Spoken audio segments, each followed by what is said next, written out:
ஹரி ஓம். அனைவருக்கும் நமஸ்காரம். நாம் தற்போது பார்த்து கொண்டிருக்கின்ற வகுப்பு கேன உபனிஷதம்.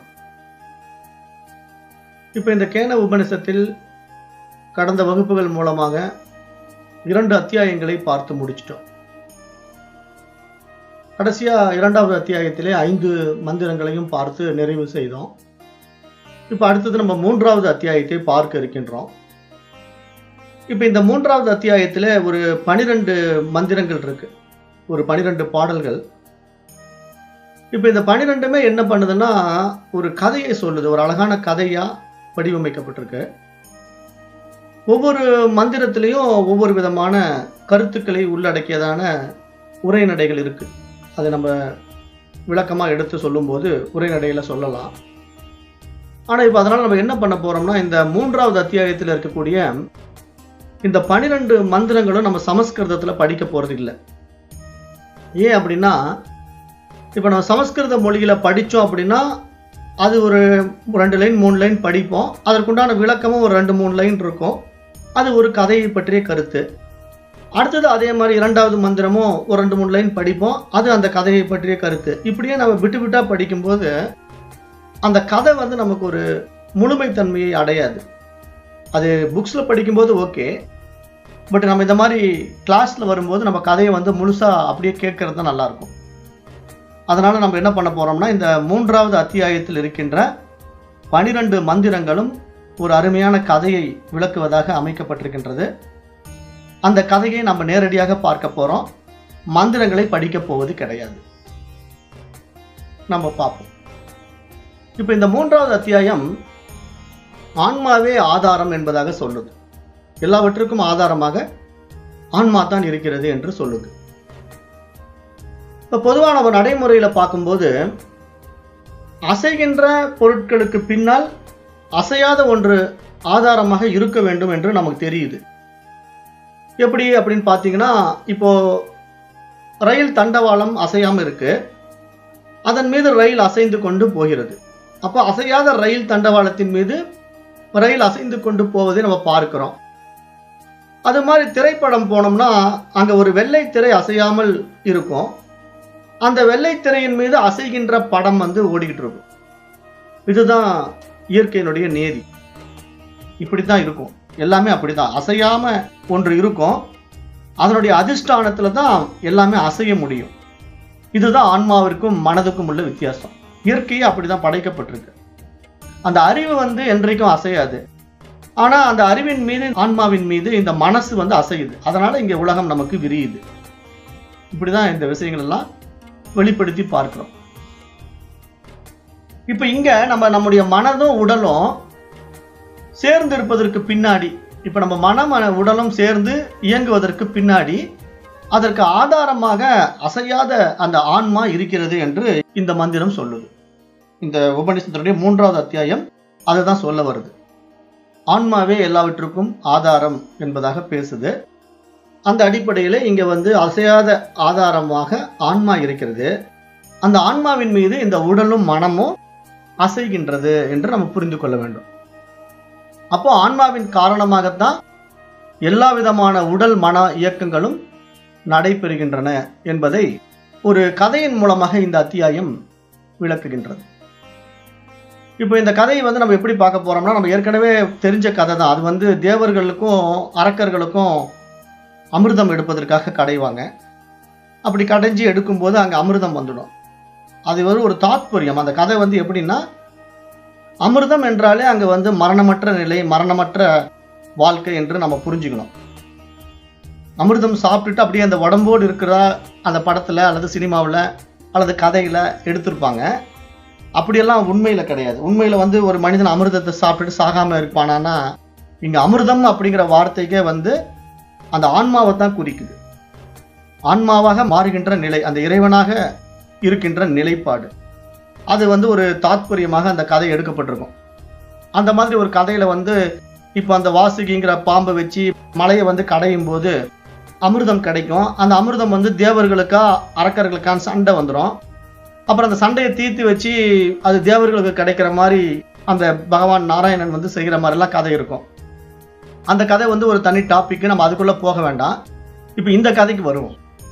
இங்க வந்து தேவர்களுக்காக உண்மையில் வெற்றி பெற்றவர் யார் அப்படின்னு பார்த்தா கடவுள். அந்த இறைவன் தான் தேவர்களுக்காக வெற்றி பெற்றார். ஆனால் அதை மறந்துவிட்ட தேவர்கள் வெற்றி களிப்பினில் திளைத்தனர். அந்த வெற்றி எங்களுடையதே, இந்த பெருமை எங்களுடையதே என்று அவர்கள் ஆர்ப்பரித்தனர். இதுதான் முதல் மந்திரம். இந்த முதல் மந்திரம் இப்படிதான் சொல்ல வருது.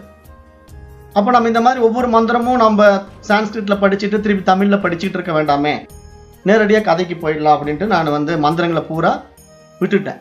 வெறும் கதையை மட்டும் நம்ம பார்க்க போறோம். அப்ப இந்த வெற்றி எங்களுடையதே, இந்த பெருமை எங்களுடையதே அப்படின்னு இந்த தேவர்கள் என்ன பண்ணாங்கன்னா, வெற்றி களிப்பிலே ஒரு மமதையில கொண்டாடி கொண்டிருந்த போது அங்க வந்து ஒரு யட்சினி என்ற ஒரு விஷயம் தோன்றியது.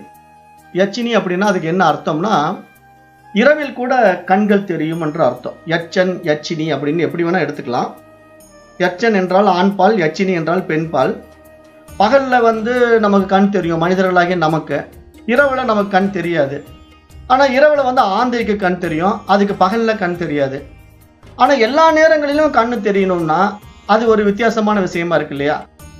அப்ப அந்த கண் என்ன அப்படின்னா அது ஞானக்கண், வேற ஒண்ணும் கிடையாது. அதனால அந்த இறைவனை என்ன பண்றாருன்னா, எல்லா நிலையிலும் இருக்கின்ற அந்த தூய அறிவாகிய இறைவன் ஒரு யட்சனாக இங்கு வெளிப்படுகின்றார். ஏன்னா இந்த தேவர்கள் எல்லாம் ரொம்ப அட்டகாசம் பண்ணி ஆடிக்கிட்டு இருக்காங்க அப்படின்ட்டு இவர்களுடைய கெட்ட எண்ணத்தை, தவறான எண்ணத்தை அறிந்து கொண்ட கடவுள் அவர்கள் முன் ஒரு யட்சனின் வடிவிலே தோன்றினார். அந்த யட்சன் யார் என்று தெரியாமல் தேவர்கள் எல்லாம் குழம்பினார்கள். அப்ப தேவர்கள் அக்னி தேவனை அழைத்து, அக்னி தேவனே, இந்த யட்சன் யார் என்பதை அறிந்து வருவாயாக என்றனர். அவனும் அப்படியே ஆகட்டும் என்று கூறி அந்த யட்சனை அறிவதற்காக புறப்பட்டு சென்றான்.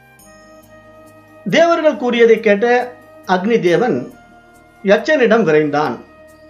அந்த யட்சன் அக்னி தேவனிடம் நீ யார் என்று கேட்டார். நான் அக்னி, அதாவது அக்னின்னா அங்க சமஸ்கிருதத்துல வந்து ஜாத தேவன் என்று பெயர். ஜாத்த தேவன் அப்படின்னா அக்னியின் பேரு. நான் வந்து ஜாத்த தேவன் அப்படின்னா அனைத்தையும் அறிபவன் என்று அர்த்தம். ஏன்னா அக்னிக்கு வந்து எல்லாமே தெரியும்னா அந்த வெளிச்சம் தானே. அக்னிங்கிறது ஒரு லைட்டு, அந்த லைட்ல எல்லாமே பிரகாசிக்கும், எல்லாவற்றையும் பார்த்து தெரிந்து கொள்ளலாம். அதனால தான் நம்ம வந்து புத்திய அறிவை எல்லாம் ஒளியோட நம்ம கம்பேர் பண்றோம்.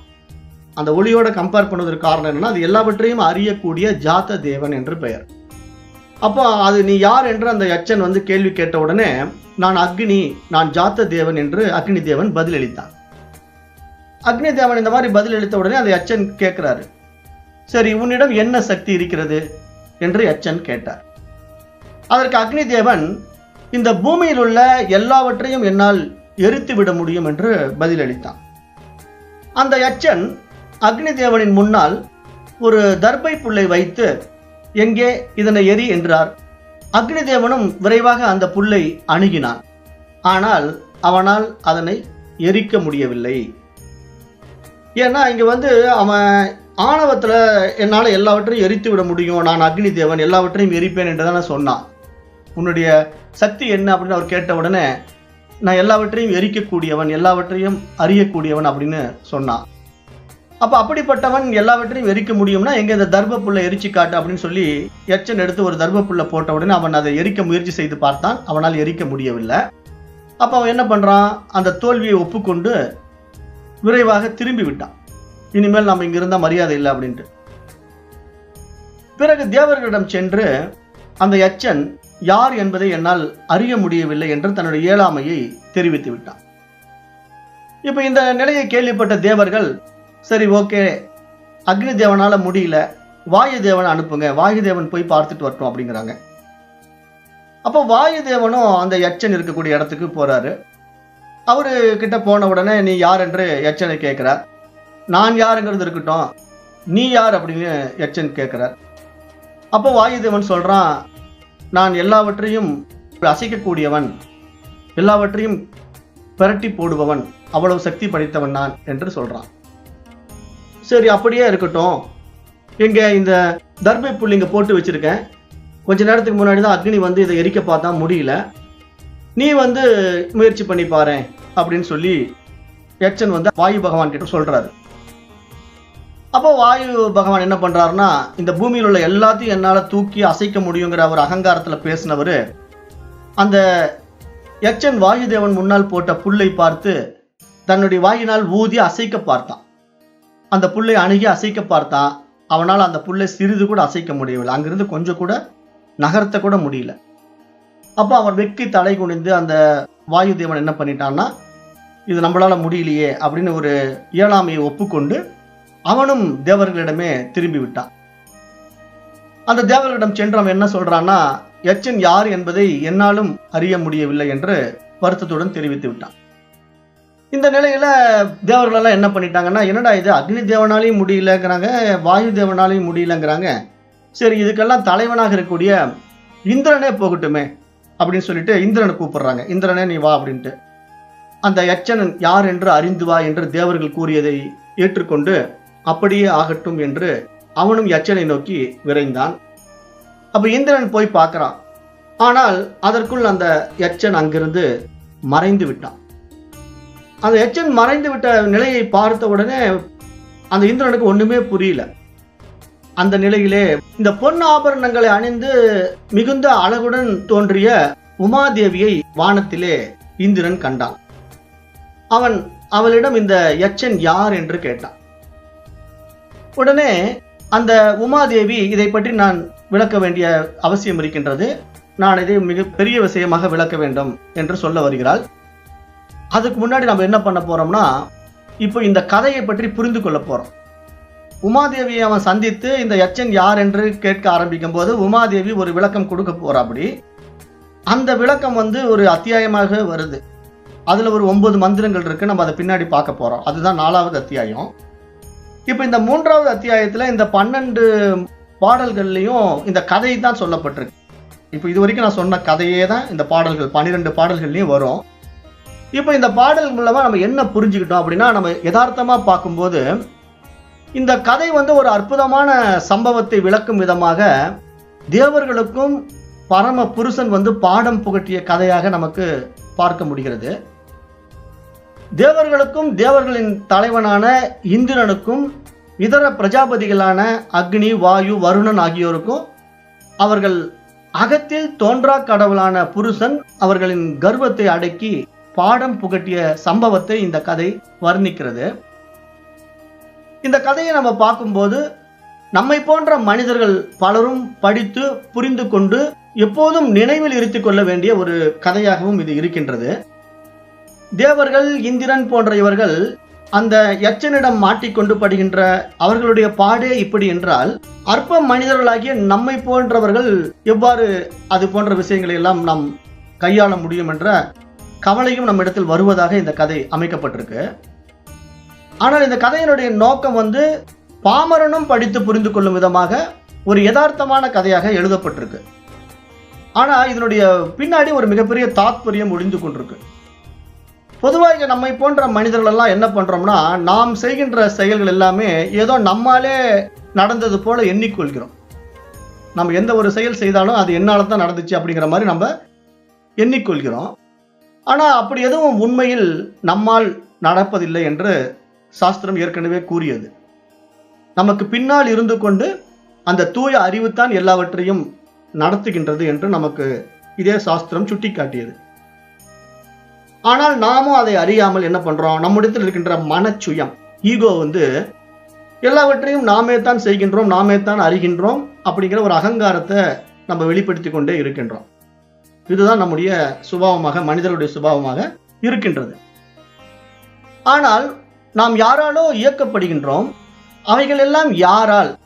இதை யார் என்று அறியாமல் கர்வம் அடைந்த தேவர்களுக்கு பாடம் புகட்டும் ஒரு அற்புத நிகழ்வாக இந்த கதை இதுவரை சொல்லப்பட்டது.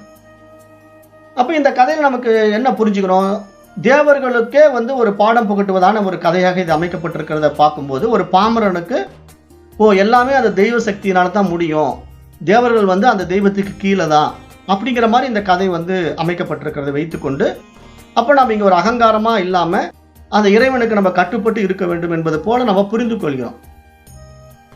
ஆனா உண்மையா இந்த கதையும் பாடமும் என்ன நமக்கு சொல்ல வருது அப்படின்னு பார்த்தா, இங்க நம்ம இந்த கதையினுடைய உள்ளார்ந்த அர்த்தத்தை இப்ப பார்க்க போறோம். இந்த கதையில வருகின்ற அக்னி, வாயு போன்ற தேவர்கள் எல்லாம் யார் தெரியுமா? நம்மிடத்தில் இருக்கின்ற புலன்கள் தான். தேவர்களுக்கு தலைவனாக வருகின்ற இந்திரன் யார் தெரியுமா? நம்முடைய மனம்தான்.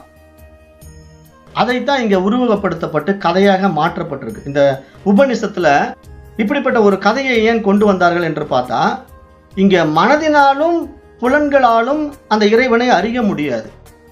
அதைத்தான் இங்க சொல்ல வர்ற விஷயம். அந்த கதையினுடைய தாற்பயம் என்ன? அக்னி எதையும் எரிக்க வல்லவன், வாயு எதையுமே தூக்கி சுமக்க வல்லவன். இவ்வாறு தேவர்கள் ஒவ்வொருவரும் ஒவ்வொரு ஆற்றல் பெற்றவர்களாக இருந்தாலும் இந்த ஆற்றல்கள் எதுவுமே அந்த யட்சனின் முன்னாடி செயல்படவில்லை. அவர்கள் தோல்வியுற்று திரும்ப நேர்ந்தது.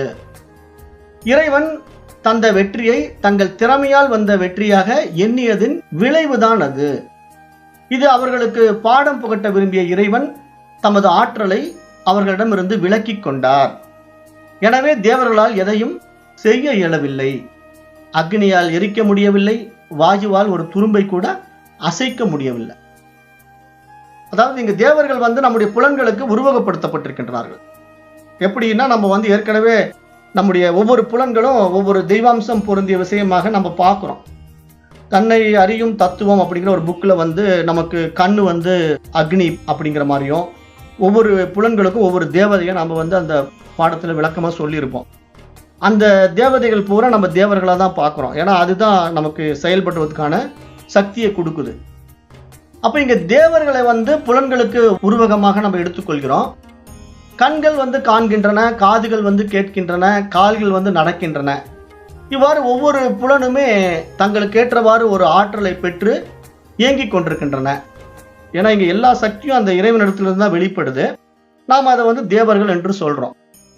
கண்கள் காண்பதற்கும் காதுகள் கேட்பதற்கும் உரிய ஆற்றல் அந்த தூய அறிவாகிய ஆன்மாவிடமிருந்து தான் வருகின்றது என்று இங்கே இந்த மந்திரம் நமக்கு சொல்ல வருது, இந்த சாஸ்திரம் நமக்கு சொல்ல வருது. அப்போ ஆன்மா தனது உணர்வை புலன்களில் இருந்து விலக்கி கொண்டால் கண்கள் காணவோ காதுகள் கேட்கவோ இயலாது என்பது நமக்கு தெரிகிறது. இப்போ இந்த கதையின் வாயிலாக நமக்கு என்ன தெரியுதுன்னா, அக்னி பகவான் எல்லாவற்றையும் எரிக்கும் சக்தி கொண்டவனா இருந்தாலும் அந்த இறைவன் முன்னாடி அவனால எரிக்க முடியல. ஒரு தர்பப்புள்ளையே எரிக்க முடியல. வாயு பகவான் எவ்வளவு ஒரு பயங்கரமான கட்டடத்தையே அசைச்சு தகர்த்தெறியக்கூடிய வல்லமை பொருந்தியவனாக இருந்தாலும் ஒரு தர்பை புல்ல அவனால் அசைக்க முடியல. அப்ப என்ன காரணம்னா, இறைவன் முன்னால் இறைவன் விரும்பினா அவனுடைய சக்தியை அவனிடமிருந்து பறித்து கொள்வான். அந்த சக்தி செயல்பட முடியாமல் அந்த தேவதைகளே தடுமாற்றம் அடைகின்ற நிலையை நம்ம பார்க்கிறோம். அப்ப இதைத்தான் நம்ம இங்க புரிந்து கொள்ளணும். ஏன்னா நம்முடைய புலன்கள் இங்க இயங்குவதற்கு ஆதாரமாக அந்த ஆன்மா இருக்கின்றது என்பதை தான் இந்த கதை நமக்கு ஆழமாக சுட்டி காட்டுது. ஏன்னா இங்க புலன்கள் மனமெல்லாம் கூட அந்த அறிவை, அந்த இறைவனை அறிந்து கொள்ள முடியாது.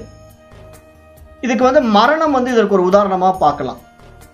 ஏன்னா மரணத்தில் பிராணன் புலன்களில் இருந்து பிரிக்கப்படுகிறது. அதன் பின்னாடி பார்த்தீங்கன்னா கண்கள் காண்பதில்லை, காதுகள் கேட்பதில்லை. பிராணன் மட்டுமல்ல, நமது உடம்பு, மனம் என்ற அனைத்தின் இயக்கங்களும் ஆன்மாவின் காரணமாகவே நிகழ்கின்றன.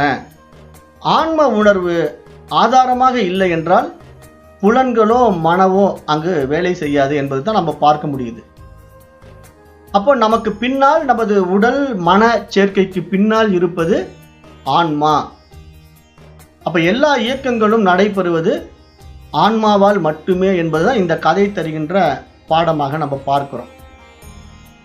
அப்ப பொதுவாக நம்முடைய ஒவ்வொருத்தருடைய வாழ்க்கையிலையும் நம்ம என்ன புரிஞ்சுக்கணும்னா, நம்முடைய இயக்கம், இந்த மனதனுடைய இயக்கமாகட்டும், புலன்களுடைய இயக்கமாகட்டும், நம்முடைய உடல்ல நடக்கின்ற அத்தனை விஷயங்களும் அதற்கு ஆதாரமாக அவைகளுக்கு பின்னால் ஆன்மா இருப்பதினால்தான் அவைகள் எல்லாம் இயங்குகின்றன என்பது இந்த கதையினுடைய தாற்பயம்.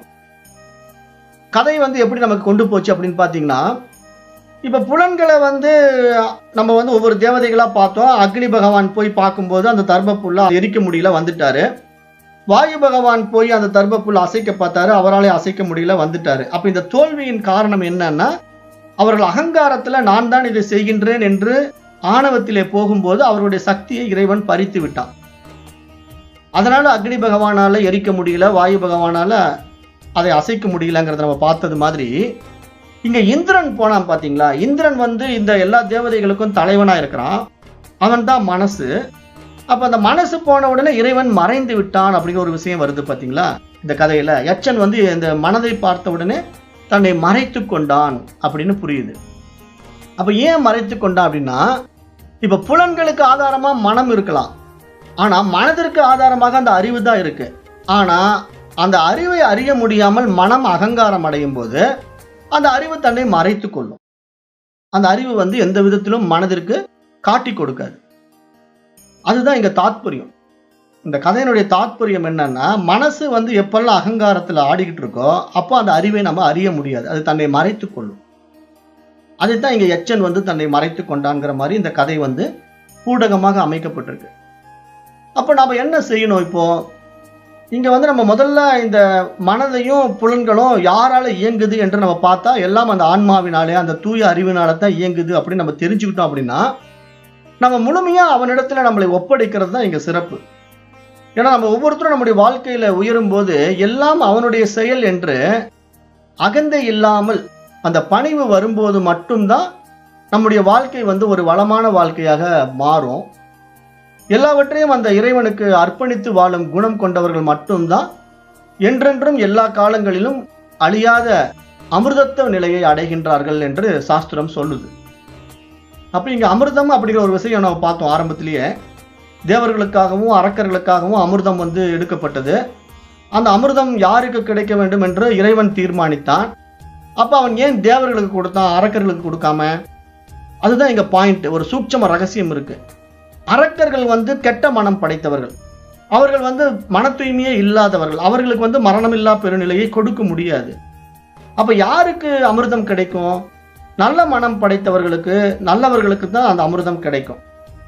அப்ப அதனாலதான் இந்த தாத்பரியத்தை நம்ம அப்படியே நம்முடைய வாழ்க்கையோட பொருத்தி பார்த்தோம் அப்படின்னா, இப்ப தேவர்களும் நாமே தான், அரக்கர்களும் நாமே தான். ஆனா நமக்கு மரணமில்லாத நிலை தேவை அப்படின்னா நம்ம தேவர்களாக மாற வேண்டுமா, அரக்கர்களாக மாற வேண்டுமா என்பதை நாம் தான் தீர்மானிக்க வேண்டும். நாம் நம்முடைய வாழ்க்கையை எப்படி வாழ்றோம்? அரக்கத்தனமா வாழ்றோம். அப்படி அரக்கத்தனமா வாழும்போது நமக்கு தேவையான அந்த தெய்வீக அனுபவம் கிடைக்காது, அந்த தெய்வத்தினுடைய அமிர்தம் நமக்கு கிடைக்காது. ஏன்னா அது தடுக்கப்படும், அது கொடுக்கப்படாது. அப்ப நம்ம எப்பொழுது அந்த அரக்கத்தன்மையிலிருந்து விடுபட்டு தெய்வீகத்தன்மைக்கு வருகிறோமோ அந்த தெய்வீக நிலையில நாம் வந்து அந்த அமிர்தத்தை அடைய முடியும். அதுதான் இந்த கதையினுடைய தாத்பரியம். சூட்சமான அந்த ரகசியத்தை ஒரு புராண கதைகள்ல இப்படித்தான் குழந்தைகளுக்கு புரியுற மாதிரி எடுப்பாங்க. அப்படித்தான் கதையை சொல்லப்படும். இந்த மாதிரி ஹையர் லெவல் சப்ஜெக்ட் நம்ம அப்படி சொன்னோம்னா அவங்களுக்கு எப்படி புரியும்? ஆனா நாம என்ன நினைச்சுக்கிறோம், பெரியவங்களானாலும் அந்த கதை உண்மைன்னு நம்பிக்கிட்டே உட்கார்ந்துருக்கிறோம்.